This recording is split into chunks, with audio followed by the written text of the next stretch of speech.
Welcome back, adventurers, to the Dangers and Dragons podcast. Ready for another thrilling journey, filled with addictive stories, epic quests, and legendary characters. Oh, and you know we always love a good twist. That's right. Today, we're diving headfirst into a futuristic world.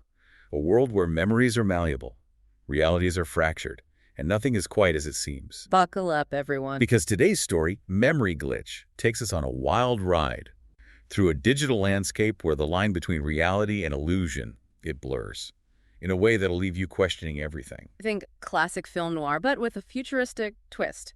We have a hard-boiled detective named Cain, navigating a world of chipped neurolinks and digital memory manipulation, where identity itself is a fragile construct. Cain's a memory detective, sifting through neural pathways, data streams, to uncover the truth hidden within people's minds. But his latest case throws him into a conspiracy that could shatter the very fabric of reality as we know it. It all starts with a seemingly simple case. A distressed woman, Miss Sterling, who believes her husband is manipulating her memories. Imagine, you start questioning your own memories. Did that fight actually happen? Did I really say that? It's a truly unsettling concept that plays on our deepest fears about losing control of our own minds. Miss Sterling. She describes experiencing missing days, quantum arguments, and a pervasive sense that her memories just feel wrong. To get to the bottom of this, Cain uses his Neuralink technology to dive into Mrs. Sterling's memory feed. What he finds isn't a neat linear narrative, but a distorted, fractured landscape of thoughts and experiences. It's almost like a shattered reflection in a funhouse mirror. And as Cain delves deeper, he discovers something even more disturbing. Traces of the husband's memories, intertwined with hers, also overwritten and out of sync. This is where the alarm bells start ringing. It becomes clear that Miss Sterling isn't the only one being targeted. Someone is deliberately manipulating both of their memories. But who and why? Following the digital trail, Cain uncovers an underground clinic called MemoryFix. On the surface, it promises to erase painful memories and reshape the past, offering a seemingly tempting escape from trauma. But beneath this glossy facade lies a much darker truth. MemoryFix is run by the enigmatic Dr. Evanson, a man with a god-complex and chilling ambitions. He's developed technology that can literally shred and rebuild minds. Imagine a corrupted computer file being wiped clean and rewritten with new code. Dr. Evanson believes he's creating a pliable society, free from the burdens of the past. But this vision of a seemingly utopian future, it raises some deeply disturbing questions. At what cost do we achieve such a society? What happens to individual freedom and the authenticity of our experiences when memories become malleable? Realizing the true scope of the conspiracy, Cain knows he has to stop Evanson. A chaotic escape scene ensues, a whirlwind of fists and fury as Cain fights his way out of the MemoryFix clinic, with Evanson's goons hot on his tail. He seeks refuge in his safe house. But even this familiar space feels off. Something's not quite right. And then comes the twist. That turns Cain's world upside down. He discovers a hidden file containing what appear to be his own memories. Naturally, he dives in, expecting to find familiar faces and past experiences, the building blocks of his identity. But what he discovers is a horrifying truth. The memories aren't his. They paint a picture of a completely different person, a broken man named Patient Zero, whose past trauma made him the perfect subject for Evanson's manipulation. It turns out Cain, or the man who believed himself to be Cain, is actually Patient Zero, Evanson's first and most successful experiment in memory manipulation. He's been programmed, molded into the perfect detective, tasked with uncovering a conspiracy he couldn't even comprehend. The world tilts on its axis. As Cain grapples with this devastating realization, he's been a pawn in Evanson's game all along, his entire life, a fabricated construct. Faced with the horrifying truth of his existence, Cain makes a drastic decision. He realizes that the only way to break free from Evanson's control, to disrupt this nightmarish future from becoming reality, is to wipe the slate clean. He takes his gun and he pulls the trigger, choosing to erase his own memories. In a desperate bid to disrupt the game, it's a chilling moment that leaves us hanging on the edge of our seats, wondering what will become of Cain and this world teetering on the brink of mind control. We left off with Cain, our amnesiac memory detective, back at square one. His memories wiped clean. But there's this lingering sense of unease, a glitch in the system, as the story puts it. What do you think? Can someone's identity truly be erased simply by manipulating their memories? It's a question that strikes at the core of who we are, right? Is memory just data that can be wiped clean? Right. Or is there something deeper, something more fundamental that resists such manipulation? That's the brilliant setup for the next chapter of the story. This idea that memory might be more than just code, that it's somehow interwoven with our sense of self, it's a powerful concept. Makes you think about the very nature of identity. What's fascinating is that even in this highly advanced, technologically driven future, there's still a glimmer of hope. The story suggests that the human spirit might be capable of transcending the limitations of technology. Even in a world where memories can be manipulated, there's this inherent human element that can't be fully controlled or predicted. Exactly. It speaks to the power of intuition, gut feelings, those flashes of insight.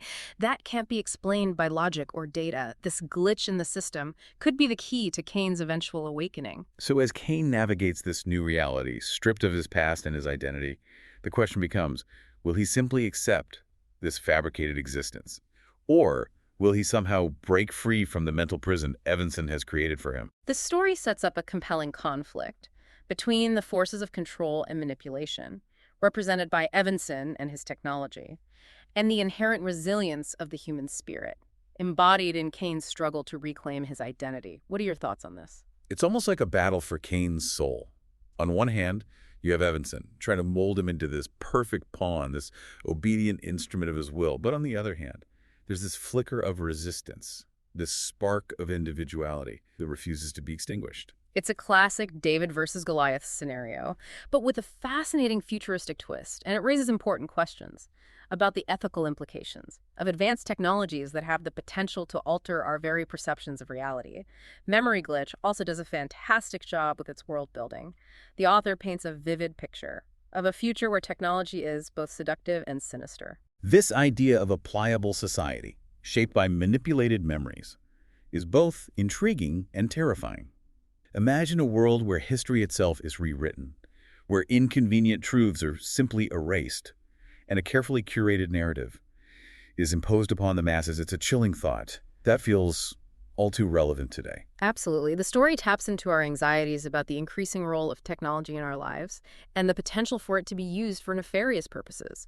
It forces us to confront uncomfortable questions about the nature of truth, the power of memory, and the very essence of what it means to be human in an increasingly digital world. But Memory Glitch doesn't leave us completely despondent. It's also a reminder that even in the face of seemingly insurmountable odds, the human spirit can find ways to resist, to fight back, to reclaim his agency. The story ends on a note of cautious optimism, suggesting that maybe, just maybe, the real world will find a way to push back against this mind-altering control. It's a story that challenges us to be critical thinkers, to question the narratives we're presented with, and to never underestimate the power of human resilience and the enduring quest for truth and authenticity. But we're also left with that lingering question, what will Cain do next? Now that he's been reset, stripped of his memories, and thrust back into this world, what path will he choose? Will he become the pawn Evanson intended him to be, or will he somehow break free and forge his own destiny? This story leaves us with a lot to ponder, and we're going to take a short break to gather our thoughts. When we return, we'll delve into the broader implications of Memory Glitch and what it tells us about the potential dangers and ethical dilemmas we might face in a future increasingly shaped by advanced technology. Stay with us. We've journeyed with Cain through this twisted digital landscape, witnessed a man robbed of his past, faced a villain who can reshape reality itself. What does Memory Glitch ultimately tell us about our own world, where the line between mind and machine is becoming increasingly blurred? It's a chilling reflection of our anxieties about technology's growing influence, isn't it? The story goes beyond futuristic gadgets. It explores who controls the narrative, who owns our memories and experiences. It makes you wonder, if a memory isn't recorded by some digital device, did it even happen? But Memory Glitch, it raises even more unsettling questions about consent and autonomy. In our increasingly digital age, what happens to our sense of self, our understanding of the world, and our ability to make informed choices when our memories are vulnerable to manipulation? It's a slippery slope to consider. Think about the implications for justice, accountability. What happens when you can't trust your own recollections, or when powerful entities can manipulate collective memory for their own gain? Memory Glitch confronts us with these very real dilemmas. The allure of MemoryFix to erase pain and trauma, tempting. But the story reminds us that such easy solutions, they come at a cost. We risk losing authenticity, denying the experiences that shape who we are, both good and bad. Exactly. Growth comes from confronting our past, not erasing it. Our memories, even the painful ones, they're integral to our identities. They shape how we navigate the world. Memory glitch doesn't offer easy answers, and that's what makes it so thought-provoking. It leaves us grappling with ethical gray areas, and the unease of technology outpacing our understanding of its full impact. It's a call to action, I think, urging us to be vigilant in safeguarding our mental landscapes and our individual stories. We must resist those who seek to manipulate and control our memories. Remembering that memory isn't just data, it's the essence of who we are. So, fellow adventurers, as we conclude our journey into memory glitch, we leave you with this challenge.